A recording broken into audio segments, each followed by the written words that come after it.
Welcome, Japanese minesweepers, to Geek Salad's Retro Movie Review from the Geek Salad Podcast. I'm Andy. And I'm Mike. And tonight we close out our 3 weeks of Godzilla films as we take a look at, oddly, not the latest Godzilla, technically speaking. I mean, if you want to go with just strictly Japanese production, just strictly Japanese made, yes. We are talking tonight about Godzilla Minus One, the only Godzilla film to ever win an Academy Award. Yeah. So yeah, I was thinking like Kong times Godzilla or Godzilla times Kong, whatever that is. And yeah. Technically speaking, that was Godzilla's franchise that Kong just kind of like came into. Yeah. You think about that. Yeah, they made a Kong movie, and then they're like, "Yay! Guess what? We're gonna blend them! Yay!" Huh. Yeah. I still haven't seen Godzilla times Kong yet, so I don't really. Nor have I. No. I did see Godzilla versus Kong when that came. That was like a day-and-date stream on Max. Oh yeah. That was during the pandemic. Yeah, I saw that one, but this one, Minus One. God damn. Yeah. Very interesting. This actually set it almost immediately in the aftermath of World War II. Yes. Now I'm assuming you watched the color version, right? I did, yes. I watched Minus One minus color because I had seen it before and I really wanted to get a feel for it. So when I talk about certain aspects, I really hope that I'm making you want to watch Minus One minus color on Netflix. But yeah, Mike, I agree with you. It was a ballsy move to make this film take place right after Japan loses the war. And I also will say, though, it gives a bit of explanation that I thought was missing from the original 1954 Godzilla. And that, like, hey, there's a giant lizard attacking Japan.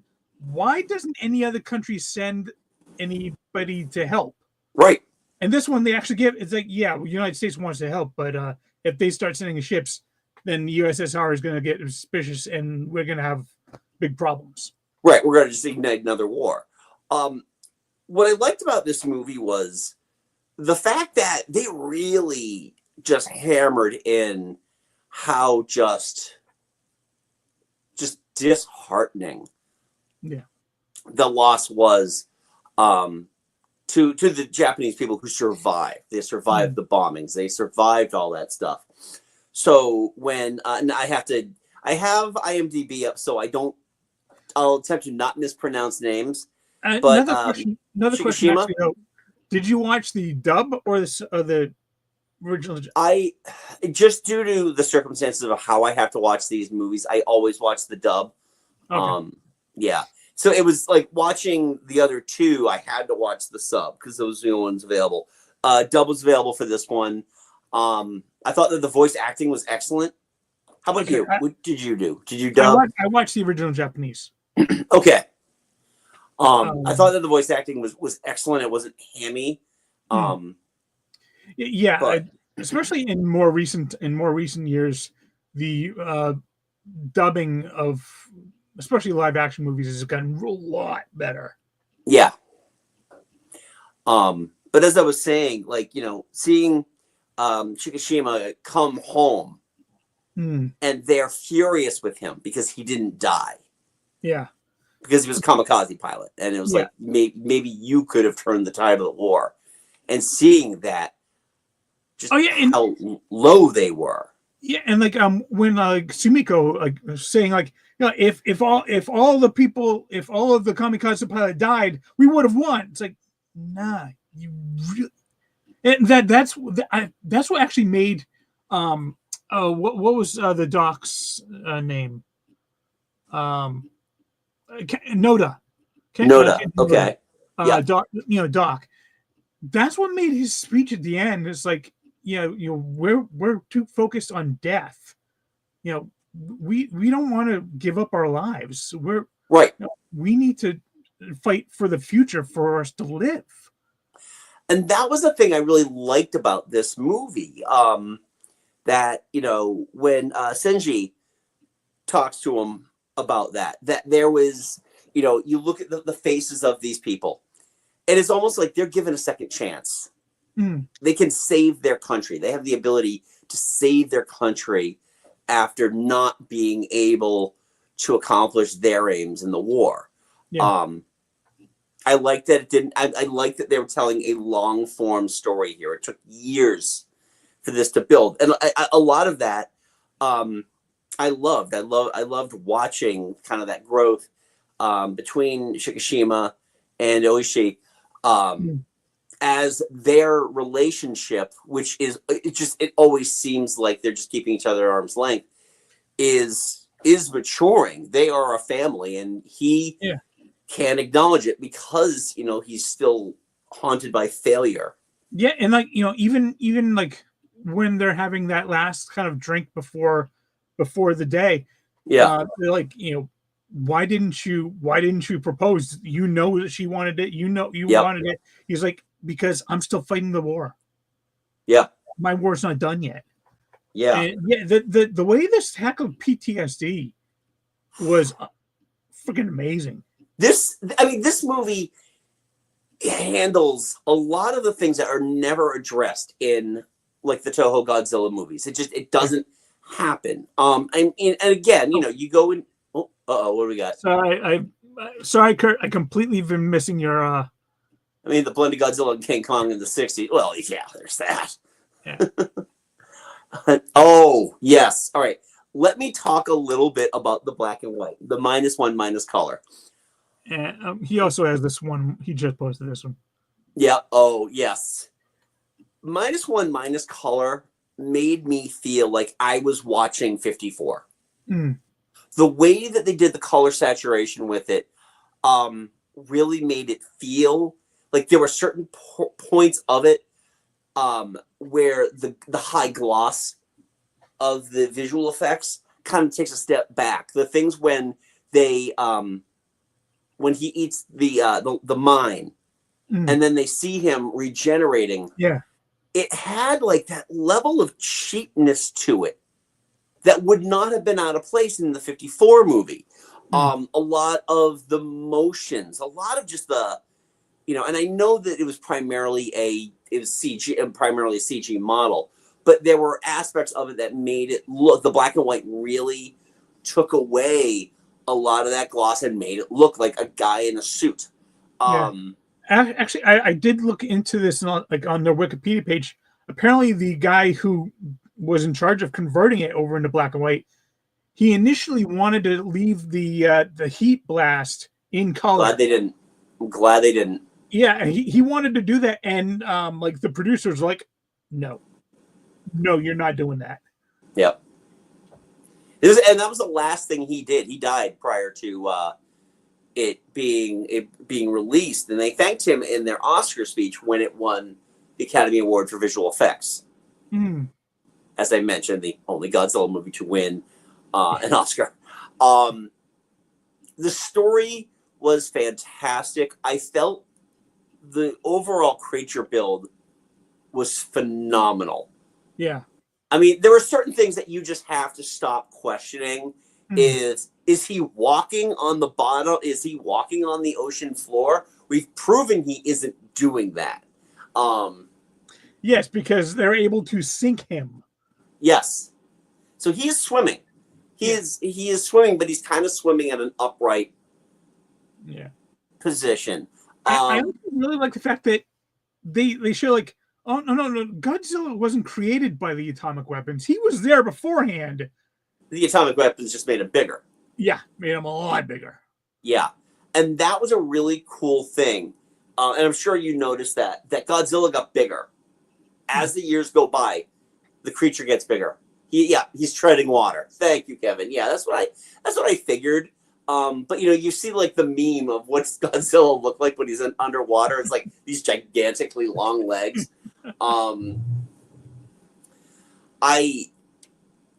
There's that great scene. The first thing that sold me on this movie to begin with. There's that one still where just like the top portion of his head kind of comes over the water, and I'm like, oh, that looks good. That looks really good. Yeah.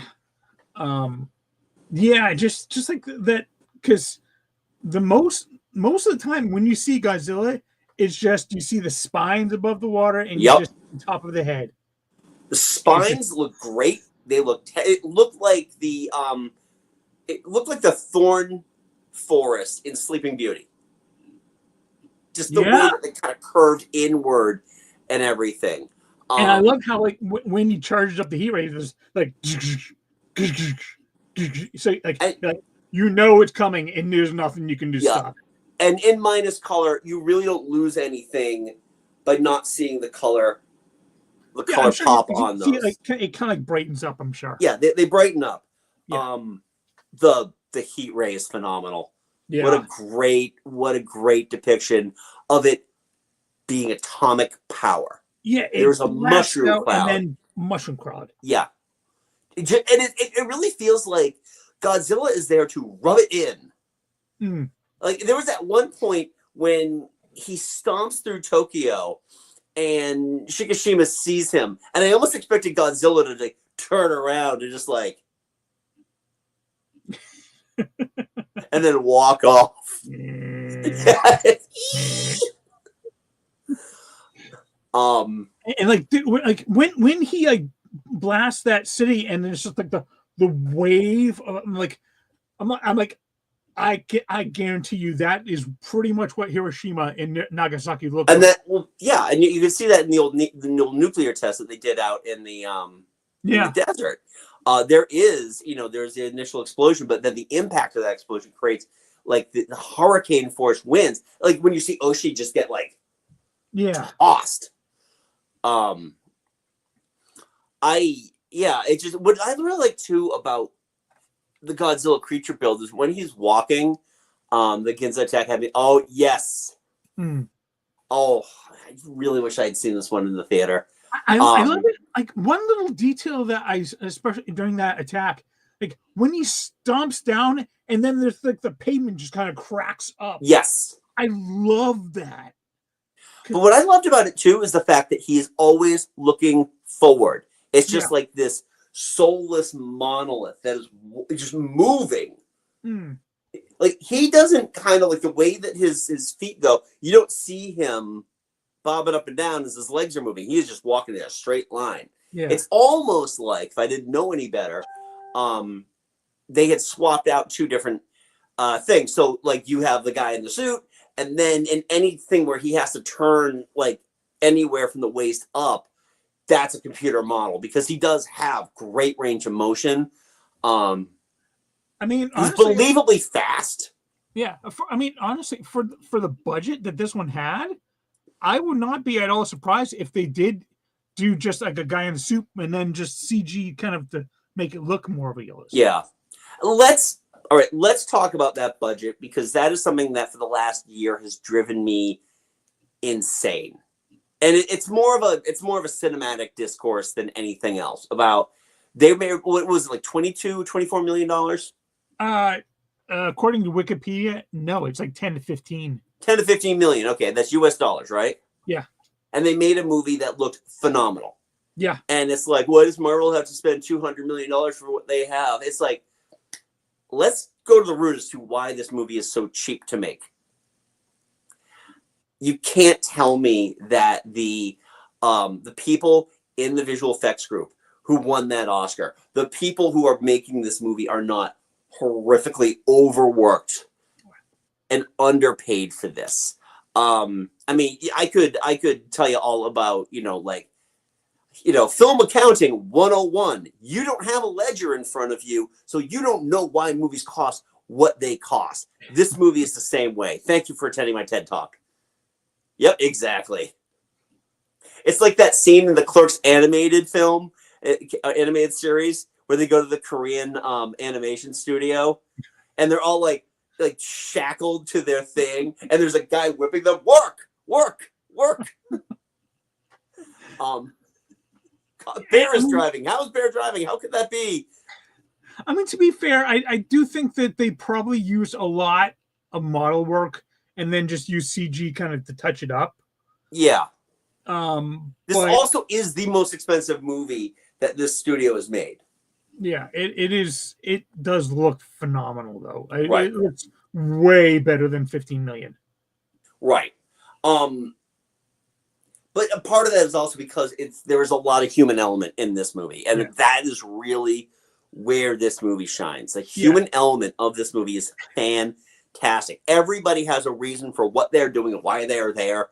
Especially at the end when all the tugboats show up. Yeah, with the kid and his like, it's like, you told me not to come, but I'm here to help. Yep, it's like Dunkirk. It really just warmed my heart to watch this movie and enjoy it as much this time as I did the last time. The last time I saw it, I did watch it in color, and I watched it with my son, and it was his first Godzilla movie. He loved it.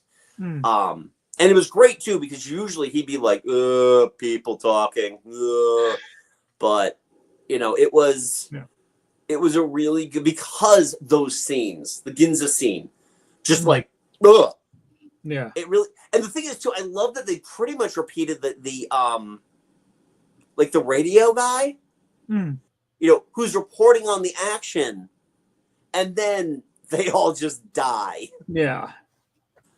I don't know. Obviously, this is my first time seeing it. I felt, for me, this was kind of like the Dark Knight compared to Godzilla vs. Destroyer's Iron Man. I think that this is by far a better movie. Yeah. But if I had to watch another movie again, I'd watch it versus Destroyer. This is a heavy movie. I will fully agree with you on that. This one has a lot more heavy lifting to it. Right. I love the fact that it's got this amazing fan base now, but this is a heavy movie. This is not one that I can just, like watch for fun. Yeah. And I do love the fact that they bring in what was his name? Akafube, the original composer's score. Yes. Especially when in the end, when like Godzilla, like, just when they're trying to bring him into the trap, and they had dun dun dun dun dun dun. Dun, dun, dun. No, it definitely it says says you said it four times. The music on this was fantastic. I love that they borrowed certain elements from the original, but still kept this very fresh. Like, only being like 2 weeks removed from watching 54 to today when I watched Minus One, they're both very different movies, but they do have those elements that make it feel like a Godzilla movie, which I really loved. The crazy thing about this too is that this is another one of those movies that I watched when I had the opportunity to watch it, which was like, hey, it's on Netflix. Well, move the fuck out of my way. I gotta watch this now. And it's like one of those latecomer 2023 things. I don't get to watch movies in their release year, unfortunately. I went to 2 movies last year that were released in their calendar year. Yeah, the first... You saw Deadpool and Sonic. Yeah, I saw Deadpool and Sonic. Yeah, those are the last two. Yeah, and I saw Deadpool and Nosferatu. So it's it's so hard because they closed Fitchburg down, so the closest theater is Leominster, and that place is a nightmare to get in and out of. It really is. It can be, yeah, but it's crazy because I look at my list, like my favorites of 2023. I go to Letterboxd and I look at that, and my favorite movies all came out after the year it ended. Like, all the movies I loved. I still think that Poor Things was the best movie released in 2023. I almost said last year, and I know I'm wrong. This was damn near close, though. Not a perfect movie, though. There are a couple of moments in this movie that I think they over-relied on the rah-rah, let's all go get Godzilla. And I'll be honest with you, I kind of rolled my eyes at the ending. Not the stinger at the end. Yeah. But the heartwarming reunion. Well, I liked the heartwarming reunion. What I thought was unnecessary was having that clip of Sumiko receiving the telegram.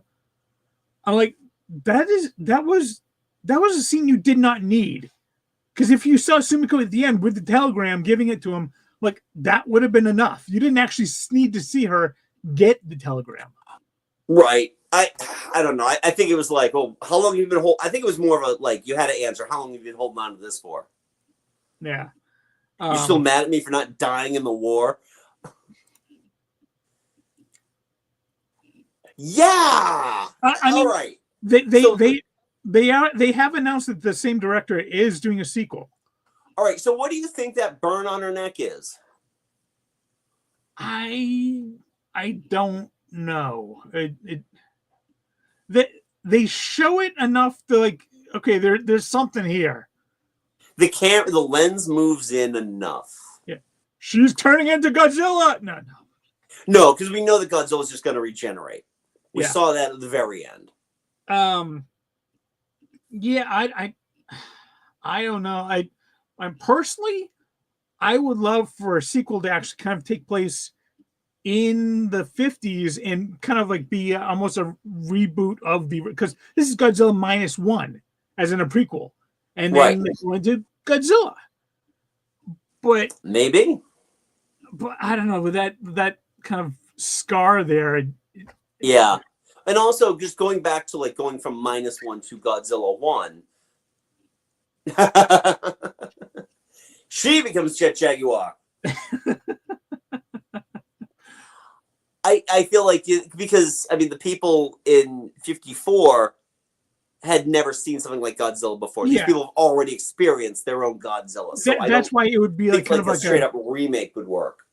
Yeah, this would be like kind of like a reboot type thing. But you know, and maybe have something other than the oxygen destroyer. I don't know, but the fact that they do focus in on that scar means like they're probably going to be doing a sequel that takes place within a year or two. Yeah, I guess we'll just have to wait and see. Yeah. Right now, the Wikipedia page for that is to be announced. So, yeah. So the script has been written. You know, contracts haven't been signed. It's reference to the atomic bomb. Oh.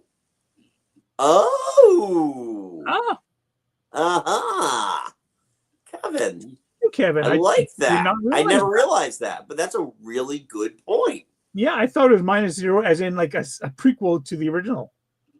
Yeah, no, but that honestly makes all the sense in the world. Yeah. So, that was heavy. Would it be Godzilla +1? They've started rebuilding, and then Godzilla comes in again. Yeah, the Godzilla comes in. Now they're back to Godzilla 0. Ugh. But by that point, computers and watches and stuff. Yeah. But yeah, I'm glad you liked this. I really am glad that you liked it. I agree with you. This is kind of like the Schindler's List of Godzilla movies in terms of its rewatchability. I am really, really glad though that he did eject out though. I am too. When they showed him at the very beginning and he's too scared to shoot, I'm like, oh, please don't have him sacrifice himself at the end. Please don't do that trope. I hate that trope. Yeah, so and that's the coward's way out. I'm glad they didn't take it. Yeah, having him actually eject, I was like, thank you. Right, exactly. Yeah, no, I like that. I like that a lot. Yeah. So yeah, but I'm really happy that you enjoyed this movie. Yeah. I'm happy. It definitely is. It's one of those movies to me because I roll my eyes at so much now in terms of the This Is Cinema crowd that when I find something that people are raving about that I actually enjoy, I'm not like, you didn't overhype this at all. Fantastic. That's awesome. Thank you. Thank you for not making me go, oh, really? Because I will begin to question that movie more. See also The Batman. But yeah, no, I really enjoyed this. So But Glad- like you said, if I had to choose another one, I'd go back to the original, like, kind of cheesy kaiju fight Godzilla movies, because I just have a lot more fun with those ones. Of course. But I will recommend, give it about like 6 months or so, and then go back and watch Minus Color. And really just, you can absorb it so well. It's so good. That will be my preferred way of watching that movie now. It's like watching Logan Noir. Same thing. Yeah. That's another movie I haven't watched again since I saw it in theaters. Because really, another one where it's like it's a lot of heavy lifting. This is the Schindler's List of X-Men movies. It really is. Yeah. So awesome. Well, thank you for sticking around for all 3 weeks of our Godzilla January. When we return next week, we are going to kick off, because this coming Thursday they're announcing the 2024 Academy Award nominations. We're taking a different tact for our Oscar talk this year. Instead of reviewing the winners of past years. Glasses okay? Just dirty? Yeah, there's a little smudge in there that was really getting in my way. Yeah. Instead of talking about the winners of past years, we're going to talk about the also-rans of past years. Yes. Oh, if only. Hundreds of beavers for Best Picture. Yeah, no, sorry. In order to see it without my glasses, I had to be this close. That's how bad my eyes clean are. those glasses off. I'll say I can narrate through this, but I'll begin to cough. So we're going to be looking at movies that are kind of like the what should win, what will win type of stuff. We're looking at the what should have won that year. Even if we liked the movie that won that year, there's usually a movie that was like right up there that we are going to talk about that we haven't talked about before, because trust me, we've talked about Pulp Fiction already, so we don't need to worry about that one. Yeah. But there are some movies that we are going to talk about. And you know what? I'm going to reveal next week's, if that's okay with you, Mike. Go right ahead. Because we're really going to we're going to talk about the granddaddy of this should have won, what the hell won in its place, and that is Citizen Kane. Yeah, you could say it's the Citizen Kane of good movies. It's the Citizen Kane of good movies. So we are we're looking forward to having that conversation. We're going to have a few more throughout the month. And we may, in fact, be joined by a certain guest next week as well. Oh, perfect. All right, they know that already. Okay. Anyway, thank you for joining us. If you like what you saw, give this video a big thumbs up. Hit the subscribe button if you haven't done so already, because we do this every week. You go back, check out our Godzilla movies, check everything else out. Thank you, Ric Flair. So we've done all this. Mike and I also host a little podcast called Geek Salad. You can check that out wherever you get your podcast. You can also get the audio feed here. We are recording next week, right after we do our retro review. So we got to kind of still keep the time tidy on the retro review. Yeah. Because that's a Tuesday for everything. Or start early. Yeah, we're going to have to start early. Yeah. We'll get in touch. We'll be good. Yeah. We'll do all that. You can also follow us on the socials. We are at Geek Salad Podcast on Facebook and at Geek Salad Radio on Blue Sky, and technically still on Twitter. Again, just so I can hold on to the domain. That is it. I don't want anybody usurping that domain and then doing a whole bunch of Roman salutes. Yeah, totally a Roman salute. Totally a Roman salute. Had nothing else to do with it. A Roman salute. Yeah, and I'm just going to leave it there. The dumbest timeline, we live in thee. So anyway, until next time, I'm Andy. I'm Mike. Go forth and be nerdful. We'll talk to you later. Bye-bye.